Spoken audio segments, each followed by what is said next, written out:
The ongoing shambles of Meghan Markle's disastrous business venture has entered a new, hastily written chapter. If you're anxiously waiting for the Duchess of Sussex's lifestyle site, American Riviera Orchard, to finally open for business, forget it. Suddenly, there's a new name in town. In the latest of her trademark, breathlessly excited Instagram videos, Ms. Markle informs us that her online store is now called, drumroll, trumpet fanfare, as ever, which she explains essentially means as it's always been, which it hasn't, because until this week, it's always been American Riviera Orchard. So, now what the hell is she up to? Striding confidently towards the release of her Netflix cooking show With Love Meghan on March the 4th? Or frantically trying to salvage something from the car crash mess of months of legal wrangling that effectively kept a closed sign hanging on her internet shop door? Looks like the latter.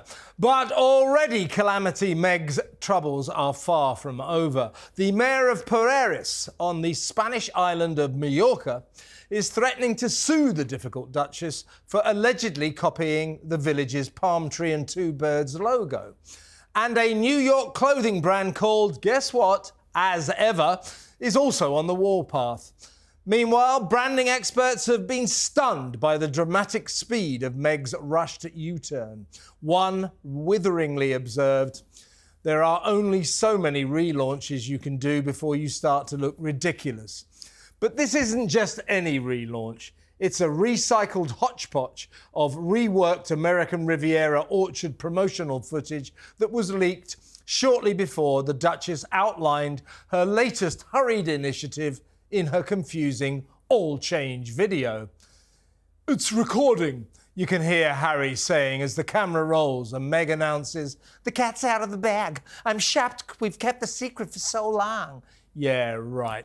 She then goes on to explain that the problem with the American Riviera Orchard name is it limited her to only selling local produce grown and manufactured in the area around her Montecito home. So now, in tune with her private jet flight back from the Invictus Games in Canada, she is free to harm the environment by shipping in tat from all over the world. Isn't that special? There's also a veiled attack on her favourite foes, the British royal family, for suppressing her profound talent for knocking up tasty treats, crafting, whatever that is, and gardening. What a tragedy for all of us that she's been prevented from sharing her remarkable skills. But at long last, our agony is nearly over. Very soon we'll find out on her uneagerly awaited 8-part series how to freeze edible flower petals into ice cubes and the all-important techniques required to create ladybird-shaped canapes. Just the job in the cost of living crisis. In other news, oh my God, Netflix isn't just producing her show, it has become her business partner. Quite why the world's biggest streaming giant is peddling Meg's jam, honey and pet shampoo remains something of a mystery. But I suspect that when the Duchess says business partner, she means my boss. Are Netflix executives simply attempting to recoup some of their losses after their $100 million contract with less than dynamic duo Meghan and Harry was dismissed by the influential Puck podcast as one of the worst deals in Hollywood history? On the long shot hope that, who knows, With Love Meghan will confound the doubters and, unlike Harry's total TV turkey polo, emerge as a global smash hit. If so, good luck with that. So, we're in a holding pattern as the clock ticks towards March the 4th and we find out if, as ever, stands a frozen flower petal's chance in hell of succeeding. I have my doubts. But while poor Meg acts like nothing can go wrong, trust me, it really can, the cruel jokes are coming in thick and fast. No sniggering, please, as one wag suggests that after an entire empty year of zero activity, a more apt name for Duchess Do-Nothing's site would be As Never. Even nastier, but funnier, how about Whatever? Don't laugh, because maybe Meg should save these for her next desperate relaunch. Well, Samara, you know, this is desperate. I mean, she's acting like, oh, yeah, she goes at one point in this video, yeah, I've had the as never name registered since 2022. Well, why didn't you use it then? This bundled together as ever brand is so lastminute.com. It's actually quite scary how she didn't check any real trademarks. She's getting sued by a bunch of people, including that Spanish village now. There are a lot of other brands that are called as ever that she didn't think about, which harkens back to the reason that this was definitely an overnight job, a little patch up, because they've realized that American Riviera Orchard has such a bad reputation before even launching that they've had to come up with something new and try and spin it as, oh, I just wanted to change it as something else. No, you were getting sued for that company because of the name and trademark records, and then your weird trailer got 100,000 dislikes, which was meant to prompt brand sales. So it's all been a failure, and now this weird cutted video, I counted, it's got 15 different cuts in it. Yeah. I don't understand. Yeah, before we get to Simon's valuable rubbish input, here's a clip from the video. Cat's out of the bag. I'm shocked we've kept this a secret for so long. My business, which I think there's been a lot of curiosity about, I thought about it, and I've been waiting for a moment to share a name that I'd secured in 2022, and this is the moment. And it's called As Ever. But there's so many more products that I just love that I use in my home, and now it's time to share it with you. So I can't wait for you to see it. Thanks, guys. Well, Simon, once more before we get your input, the village of Perores in Mallorca, I happen to know quite well. And here's a picture of me dancing in that village. That's me on the right. Which one's you? That's my wife on me and my wife Henrietta on the very right, dancing in the village that is set to sue Meghan because she's nicked their logo. It's two birds around a palm tree. Right. I'm sure she didn't know about it, but this is the problem with her. She didn't check anything out about the American Riviera Orchard, was sued left, right and centre by other companies saying, hey, we've got a name like that. And also she didn't realise that if you call something geographic in America, which American Riviera Orchard is, because the American Riviera is the coastline around Santa Barbara and Montecito, then you have to only sell produce from that area. So she didn't realise that. And she's done it again now. It's as ever, I've had it registered since 2022. Well, why didn't you use that name then? Yeah. So she once again hasn't done her research. We've got this village in Mallorca saying we're going to sue, and there's a company, a clothes company in New York called As Ever, and they're on the warpath too. She doesn't do her preparation, does she? Yeah, I mean, look, I sort of come in for a lot of flack on this for Simon's always sticking up for her. Simon's such a sugar. Well, that's what you hear. Such a simp. Blah, blah, blah. No. I will stick up for people when I think that there's a case to be made. But this is shoddy. It's really, really shoddy. And if you are an executive producer, as you put your name on the back of things, the first thing you do when you come up with the name for a show or for a product, you get your legal team to go and check the trademarks and go and see, I've got 2 or 3 businesses, a couple that have been trademarked, and I spent quite a lot of money going around to see whether I could use... How's your brothel doing, by the way? Well, since you left, brilliantly. But much more custom. Yeah, but you know, so I'm not going to stick up for. If you do this sort of thing, you need to do it properly. Don't call yourself an executive producer. Go and get a good executive producer. Don't set up sort of these satellite sites or these businesses without doing your homework. The idea that within 24 or 48 hours of setting something up, you've got 3 people, one in Mallorca, sort of suing you. It just smacks of sort of something. Sort of just, but this is where I'm amazed, because we've said this, or you guys have said this over and over again. You know, this must be the nail in the coffin. This must be the death knell. Yeah.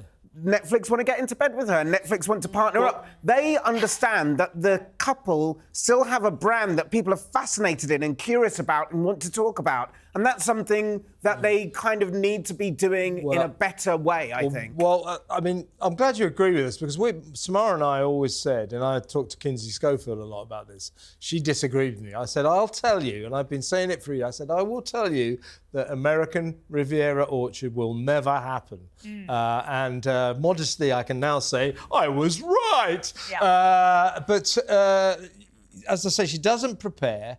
And what I don't like about that video I mean, get it done professionally. Don't get that ginger sidekick of yours to do. It's recording. People like authenticity. There's nothing wrong with this the is video. what I don't like about that video. Yeah. It's fraudulent. It's a lie. Yeah, She's pretending it's all part of the plan. I can't believe we kept the secret for so long. No. This is desperation stakes. You're right about Netflix. I think Netflix's attitude, rather than we are certain this is going to be a massive success, they're thinking, well, we might as well give it a go. We've got this show coming out with Love Meghan. We might as well try and tie it up with a website, see if we can make some money. I think it's just, again, trying to maybe recoup some of their losses. And if they don't, I don't think, Samara, that Netflix will be at all surprised. No, I mean, Meghan is giving amateur hour with this whole spiel that she's trying to spin. And we're not actually falling for it this time, Meghan. The thing is with Netflix, that when she goes, oh, Netflix wanted to work with me, oh my God, my brand. No, that's Netflix trying to get a few extra shekels out of you because you've absolutely That's destroyed... still working with her. But they're not. But Simon, then she said, "Oh, my partners, they're not partners." Well, they are. They've come on in and said, "Listen, honey, this is what you're going to do." Yeah, but they're not her partners. They're bossing her. But it depends. If you look at it from that direction, yes. But you could also look at it and they're complicit in taking somebody who gets more column inches than anybody else in the world at the moment. We talk about her every week. She attracts and the heat, actually, I'll give you that. And I said this the other day. You go to Netflix to maybe watch polo, you might stay and get sort of 2 or 3 other people on. I think Netflix are canny in using the Sussexes as a lost leader to bring people in. Worth pointing out, no one watched polo. Yes, but a lot of people. It's not renewed. A lot of people went there, watched the trailer, said, "I'm not watching it." Oh, there's something else in there. There's something else in there. Netflix are canny. Netflix wouldn't be still working with her if they didn't think there was money to be made out of it. Netflix just launched Celebrity Bear Hunt on an unsuspecting world. No one watched that either. Well, there were no bears in it. Sorry, Winnie the Pooh, It was Rupert Bear Grylls. Netflix is one of the few companies left with actually unlimited funding money, and even they are saying, hey, we're not going to get really anything out of this. Let's throw a couple of tea towels and let's take a percentage of your strange stores that you're starting. So I think it's really interesting how Meghan's trying to pivot herself out of this and how she's really positioning as ever as this blockbuster brand when we all know that you put that trademark in, but this was all put together the night before. This press release. And wouldn't it be nice if she did concentrate on local produce? I mean, this is the way. This is the ecological way now. But I suppose someone said, I want to get it attacked from all over the world, which is extremely bad for the environment. But what would you expect from a woman who went to see her husband in Canada and flew back by private jet on her own? So, but this doesn't care about the environment. But this is where I jump in, and this is where I jump in, and this is why where I defend her is that, you know, if you're an entrepreneur, you'll have a lot of stuff go south. I mean, you just have to look at, I'm not going to say the president's name, but you just have to look at that as one of the biggest entrepreneurs there. And even our apprentice, the guy who does Our Apprentice, Alan Sugar, he's had a lot of stuff that went under. Meghan just keeps on going. She's trying something else. She's doing something else. And I think she hasn't made a penny yet. Yeah, but you know something? You sometimes have to kiss a lot of frogs before you get... Well, she's already got her prince. He looks a bit like a frog. You got some YouTube questions? Well, yes. Her spite towards the royal family... That was a whole other thing. That was I mean, she sort of, there was this veiled attack. You know, while I was in Britain, I wasn't allowed to pursue my profound talent for cooking, gardening, and crafting. What's crafting? Sorry, they wanted you to meet with world leaders. They're not talents. They're sort of kind of part-time hobbies. It's ridiculous. No one's. Look, everyone's going to. I will tune in for episode 1. There you go. A lot of people will. There you go. But you know, I've said before about Meghan, one of her problems is she's swallowed a bucket full of boring pills, and she can't do anything that's not dull. I guarantee you, it'll get a reasonably big audience. Episode 1 of With Love, Meghan. But you were proving... everyone will fall asleep with the sheer industrial scale tedium of it all, and then they won't watch episode 2. But Kevin, you're proving my point. You say, I will watch it, I'll go and watch it, you know, and everyone will fall asleep. But if the 10 people who go there to watch it and think it's boring, if 3 of them sign up for another Netflix series, she's doing a job for Netflix. She's done the job. And I think Netflix... Well, look, the jury's out. We've got to wait till March the 4th. I've got a feeling it will go the same way as Polo galloping onto the scrap heap of television history. You've got some YouTube comments, I think. Barefoot in Africa says, Archie and Lilibet fall into the same category as Father Christmas and the Tooth Fairy, except I think there is more proof that Father Christmas and the Tooth Fairy exist.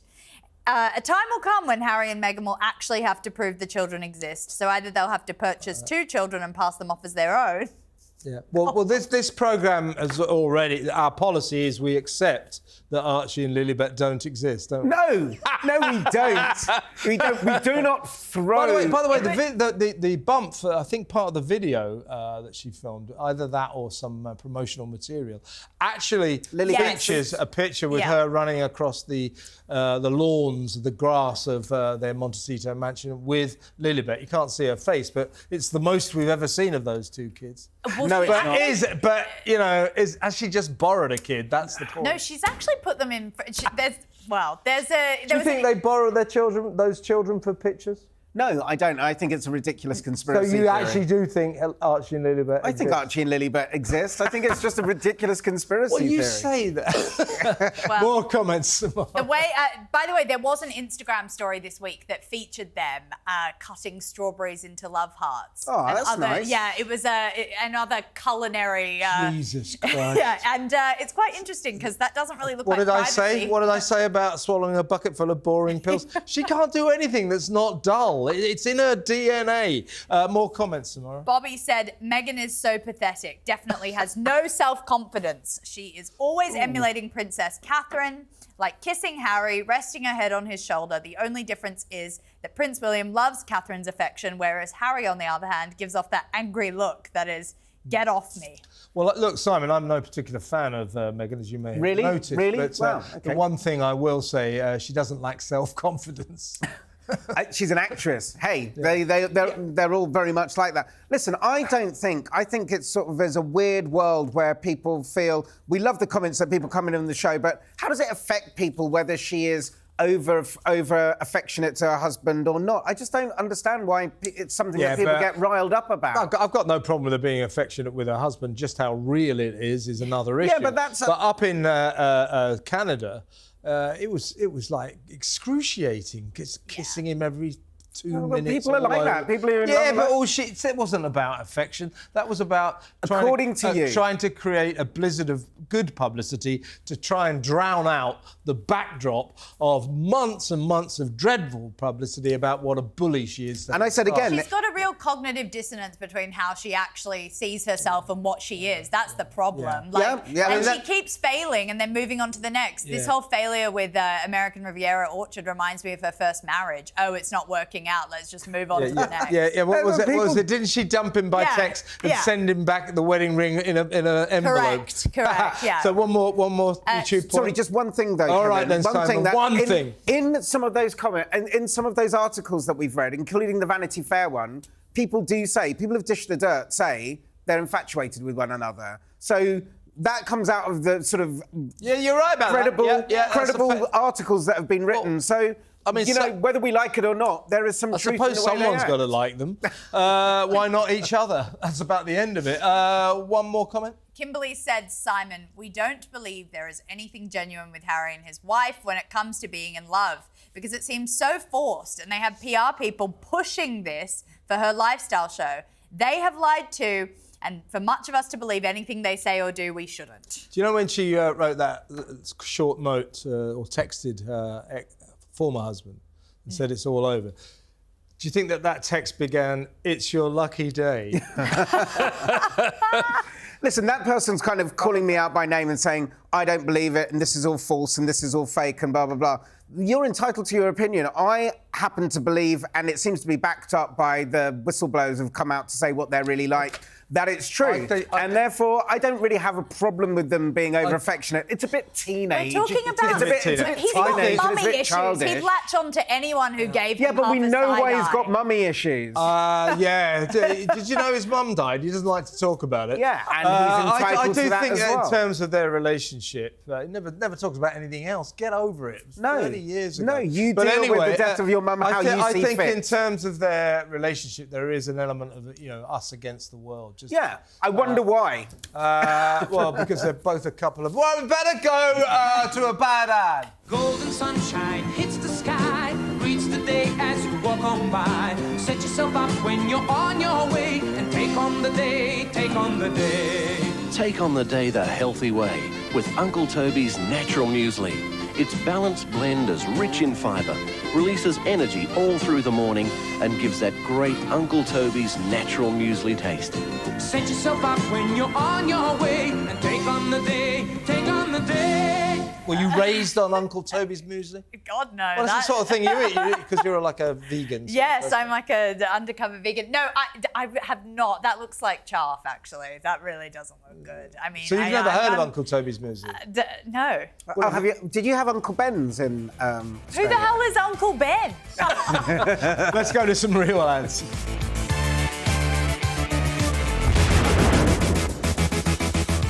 What just happened?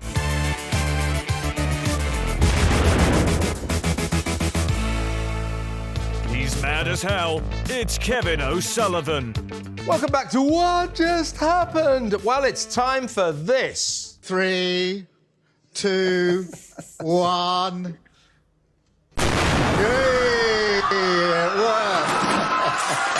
Yeah, it's the big moment where the three of us basically decide what we think are the biggest stories of the previous week. And for me, well, we've got a couple for you, because we can never quite make up our minds. Remember, on this show, our indecision is final.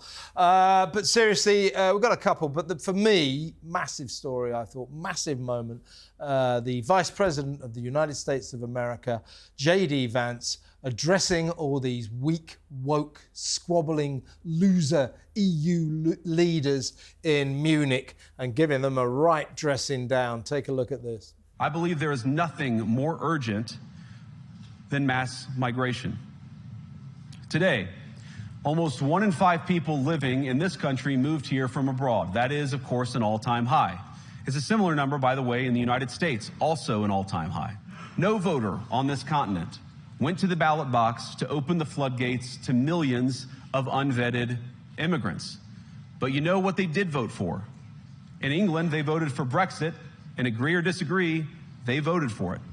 And more all over Europe, they're voting for political leaders who promise to put an end to out-of-control migration.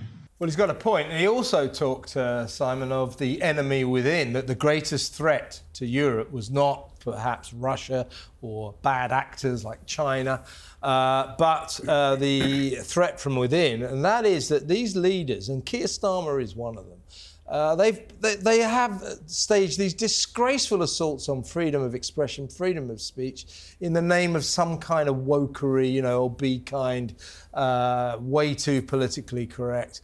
People being arrested for praying near abortion centres, people being sent to prison for silly little things they say on Facebook. He's right that in their eagerness, their rush to be great, decent people who care about everything, they've overdone it. And now freedom is at risk all over Europe. But he talked then about Brexit, about the way that the politicians in this country tried to defy the democratic will of the people here. So it was an assault generally on everything that's gone wrong in Europe for a long, long time. I blame the EU. That has produced a kind of groupthink. But your thoughts on that speech? OK, listen, I'm no fan of Trump and I'm no fan of the Trump administration, but I think they came over and they sort of said some hard truths. There's some stuff in there that I... You're in reasonable mode today, aren't you? Yeah, it's not going to last. Yeah. There's some stuff we're going to talk about Trump in a minute. There's some stuff in there. There's some stuff in there that I kind of agree with. I mean, partly NATO and Europe have got to get the spending, defence spending. They've been too heavily reliant on America for that. I also think that there's got to be a grown-up, honest conversation about immigration, about tolerance, and about the levels of free speech where that comes and how that is enacted. However, JD Vance coming over and talking to the leaders of Europe at the same time as President Trump signed an executive order saying that anybody who uses the word felon in the White House will be sacked is just beyond self-parody. Also, there's a man who won't recognise the result. There's a man who doesn't recognise the result. Don't you think Trump's got a sense of humour? No, there's a man who doesn't recognise the result of the 2020 election and everything that stands for. And finally, he recognises the result of the 2024 election. And finally, what Trump has said about Zelensky in the last 48 hours and how that has played out has been absolutely terrible. So yes, come over and talk to us as an impartial observer and give us some home truths. But also, look after your own house or people who live in glass houses. Well, he's not chucking stones, he's chucking rocks. Yeah, well, I'm glad it's about time those sclerotic, useless, squabbling, woke losers were told the time of day. And I thought it was a brilliant moment. I thought it was an astonishing speech. And by the way, if Trump carries on like he is right now, he is gaining popularity by the day, which means the Republicans will win the next election. JD Vance, we're looking at the next president, right?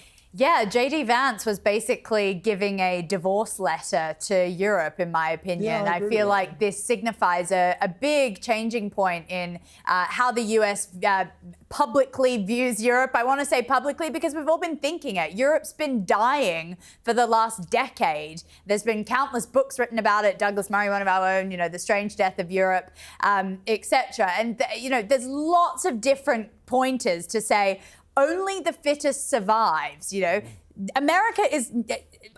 was putting things in place to kind of grift away and go more towards China and the Middle East. Because why would they want anything to do with Europe? What does it have to offer anyone? And it's nice to see the Mirror put on themselves and say, hey, this is what's going on. You sit in your cozy Brussels little circle and you talk about things and you're not actually listening to your people or what's going on outside the walls of power. Absolutely right. And what I think he was doing, Simon, was he's basically saying, look, America still kind of wants to police the world, certainly wants to police the Western world, but not necessarily, not militarily, not economically, but culturally. So he's saying, you better align with our values. Our values, we believe in freedom of speech and freedom of expression.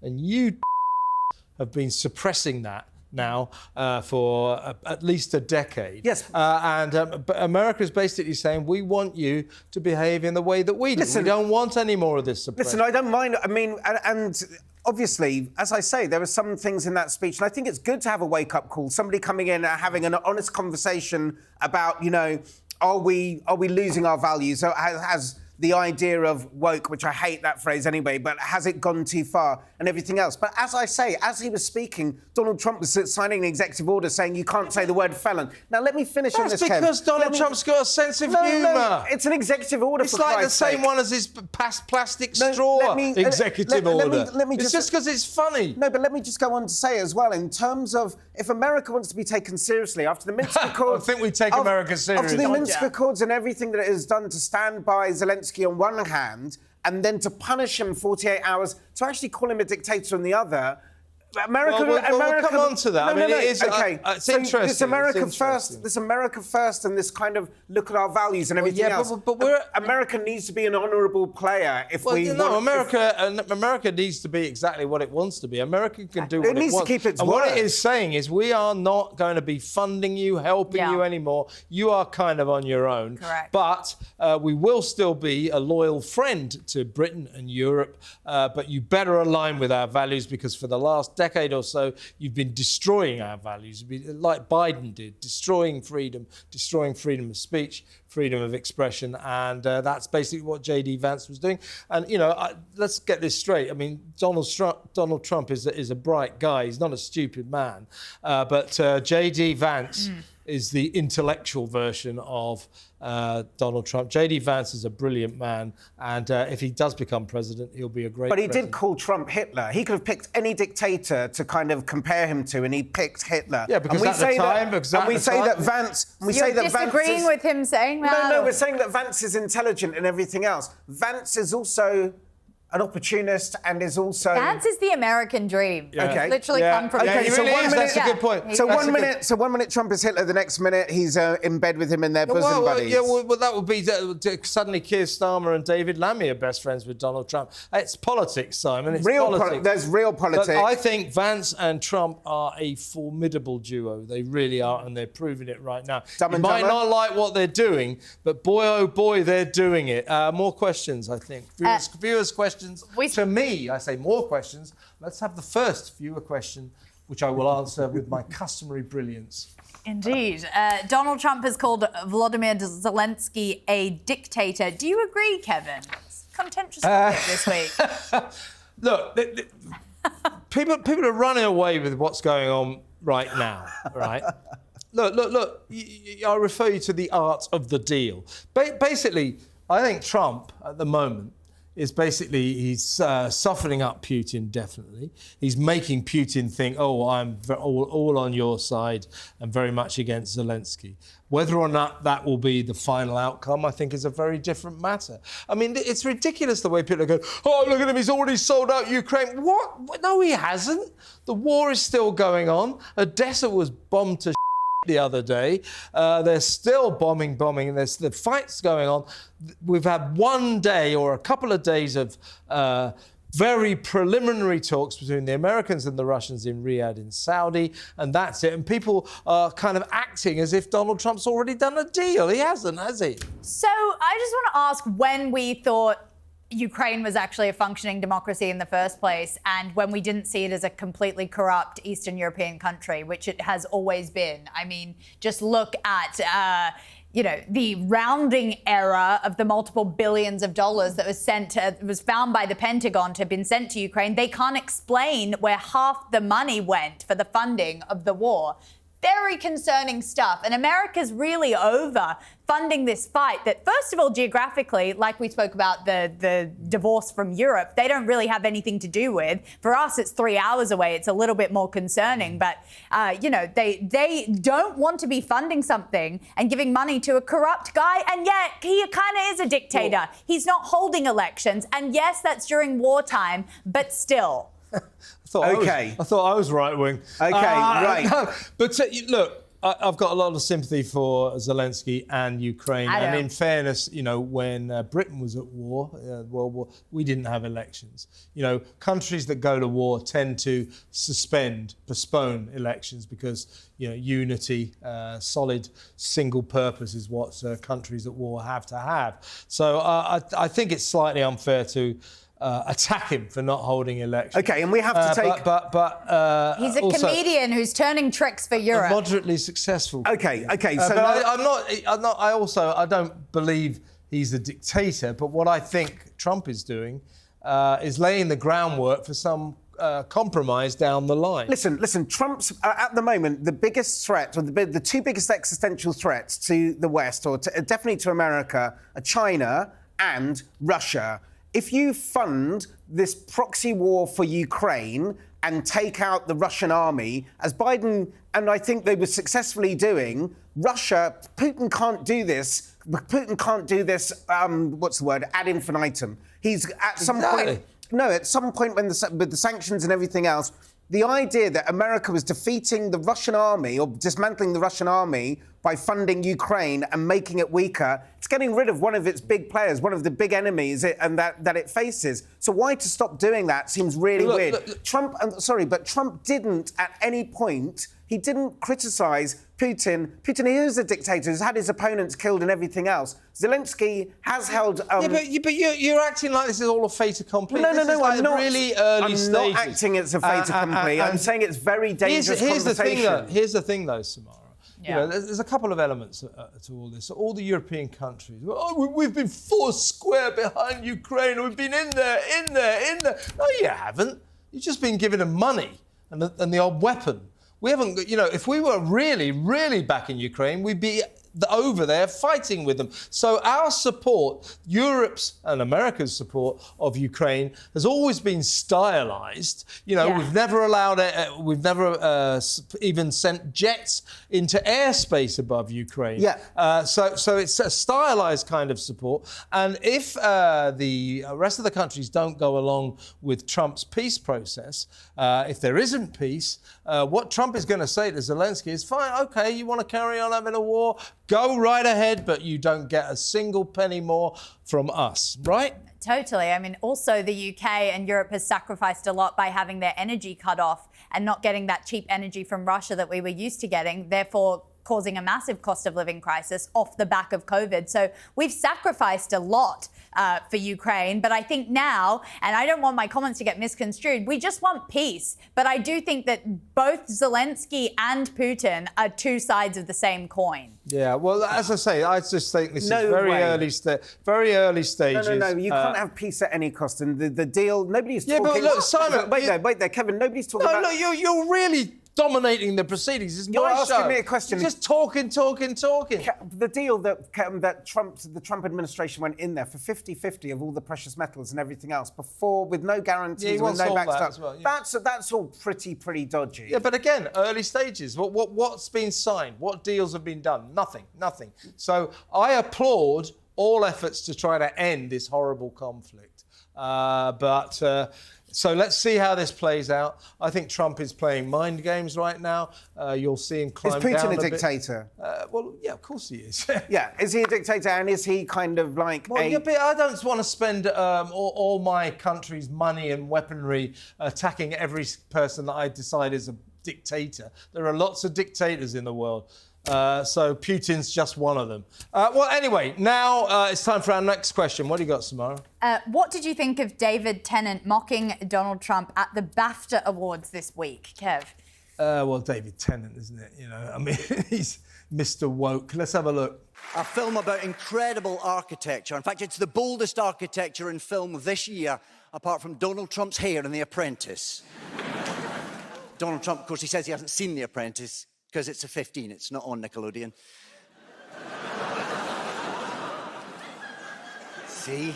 Donald Trump. I'm worried, I've said his name 3 times. It's like Beetlejuice, I've summoned him. The BBC cut that out. You know that. It's all these lefties. Oh, that must have... It's like listening to BBC comedy. All the jokes are about Donald Trump and Boris Johnson. They never, ever mock Keir Starmer, even though he's much more mockable. That must be difficult for you. Schrodinger's Tennant, he made a joke. By the way, he made a joke about Trump, but it was cut out by the BBC. So I'm not sure which bit you have to be angry about. Well, I'm not angry about it. I just think that David Tennant should not nurture dreams of a career on the stand-up comedian. Look, I think if you're going to do jokes about Donald Trump's hair feel about 20 years old. So if you're going to do jokes, do good jokes. Get a good. They weren't good jokes. No, get a good script writer or get a good writer in to write your material for you. But I think that at award ceremonies, everybody's fair game, and it's about roasting, which is why we were all so shocked a few years ago when Chris Rock made a joke and Will Smith smashed him in the face. Yeah, but they didn't. They never roasted Joe Biden, did they? Yeah, they did. Well, why wasn't he having a go at Keir Starmer? I don't know. Maybe it was cut out. I didn't see them laughing about Joe Biden being a kind of senile old git at the Oscars. Did you? Somebody was saying... Samara? No, I think why the BBC cut it out is because it basically didn't get any laughs. I mean, you've literally they just got rid of it because they were such crap jokes. It was so crap. I mean, it's quite interesting. He's got the easiest audience, a bunch of lefty, coked up, drunk celebrities. They'll laugh at anything, and they still didn't laugh at that. Why? Because a lot of people are actually getting behind the programme. When we were playing that here in the studio, it unfolded to absolute stony silence. I almost broke out into a smile at one point, but no, it wasn't forthcoming. Anyway, time for a bad ad. Broke my windscreen. Broke my windscreen. Woe is me, what shall I do? Simply phone us. Instant Windscreens. Instant windscreens fit windscreens, side and rear glass to all types of vehicles. Install van windows and even apply window tinting for cooler driving. All work is fully guaranteed. And with Instant's innovative repair it, you may not even need a new windscreen. Instant Windscreens. 3, 2, chip on boss. Did you use instant windscreens when you were down in Australia? I used a horse and cart, so I didn't have a car. So it just didn't occur to me that I would need that. No. Like most of your countrymen do. Yeah. Correct. We have about 5 cars in the country. I love how this goes. We see a bad ad and then we always turn to Samara and go, did you That's the only reason we do did you buy that Hoover? Did you eat that chicken? Have you got like a hat with corks hanging on? Gotcha. That's all I wear when I'm there, and that and a I'm bikini, sure. You know, yeah. Australian fashion. Let's go to some real adverts.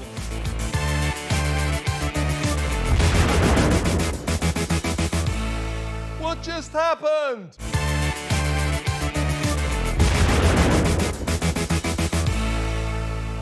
He's mad as hell. It's Kevin O'Sullivan. Welcome back to part 3 of What Just Happened.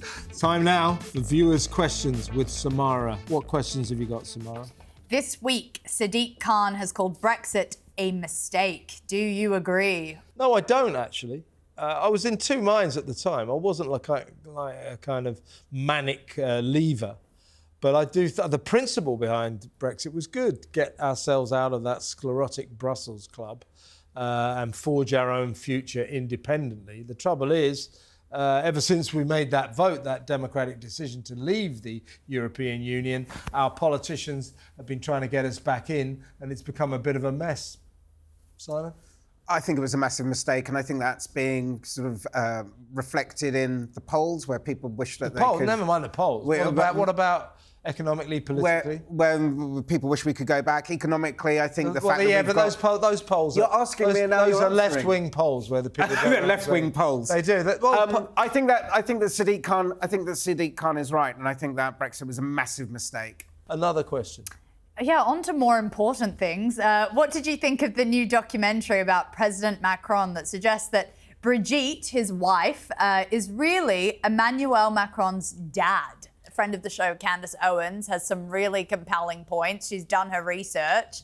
But I think that, Macron's done her research from this. This has been debunked globally. If you see some of the photos, I don't know. I'm pretty divided on it. I've always been obsessed with them as a couple because she's like this lanky 80-year-old woman, and he's like this miniature French little man. He's it's quite funny. Tall midget. Yeah, with a massive Napoleon complex. Yeah. But yeah, I think Macron's got bigger issues than being married to his dad. That's the crazy thing. He's got bigger issues than being married to his dad. Sorry.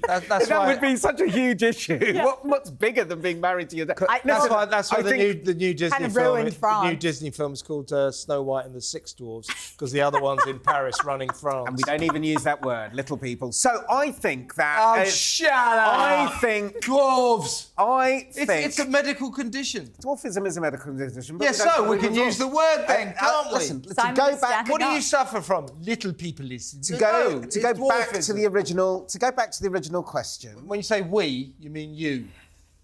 To go back to the original question, I just think that these... You doubt whether she's... I doubt whether she's his father. I doubt whether she's a man who's transitioned. I think that Candace Owen, who is quite an impressive figure sometimes, should be using her time and energy... She comes on my show, to use her time and energy to look and investigate other things. This has been debunked. It's kind of a bit like the Obama birth...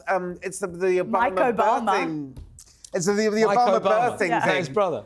Michelle. Mickey Obama.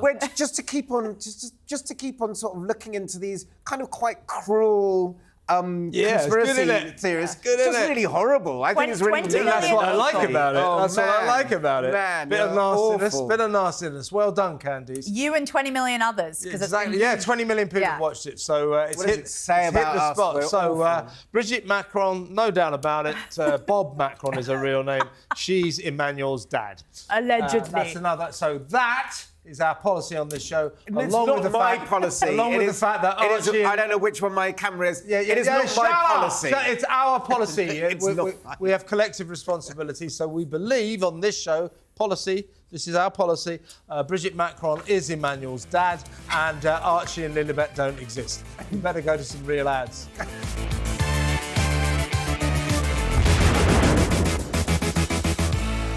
What just happened?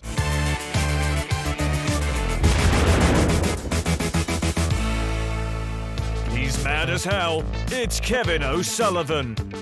Welcome back. This is part 4 of this week's sparkling edition of What Just Happened. And this is the complaints department.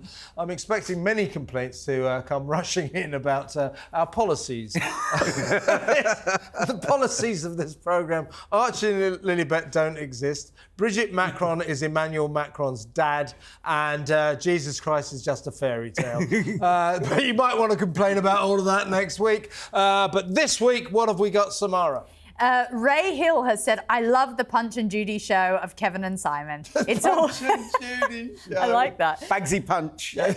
It's all tongue-in-cheek. You just know they're sinking a couple of pints afterwards. Evelyn Stevens says, I have a hard time liking Samara, but I would like her better if she would stop, in capital letters, calling Catherine Kate. What is that? I mean, I always call her Kate. I think some people, my mum hated people calling her Princess Di. Not calling my mum Princess Di, but when Princess Diana was referred to. Princess Di. No, I didn't. You know what Hello, Princess Di. Stop calling me Princess Diana. I'm your mother. We only give short names to people we feel affectionate about. I feel affectionate about Kate. I feel affectionate about Princess Di. Not Megs. Meghan. I mean, no. I always people always complain about that. But I mean, you know, we call the King Charlie, Wills for William, and so on and so forth. We always had nicknames. Just what we do. It's what we do. We have nicknames for the royals. Is that a policy? I'll have a look at my policy book and I'll see if I can add it to the growing list of policies for what just happened. What have you got? Sheila says that Simon is talking rubbish. What move on, Simon.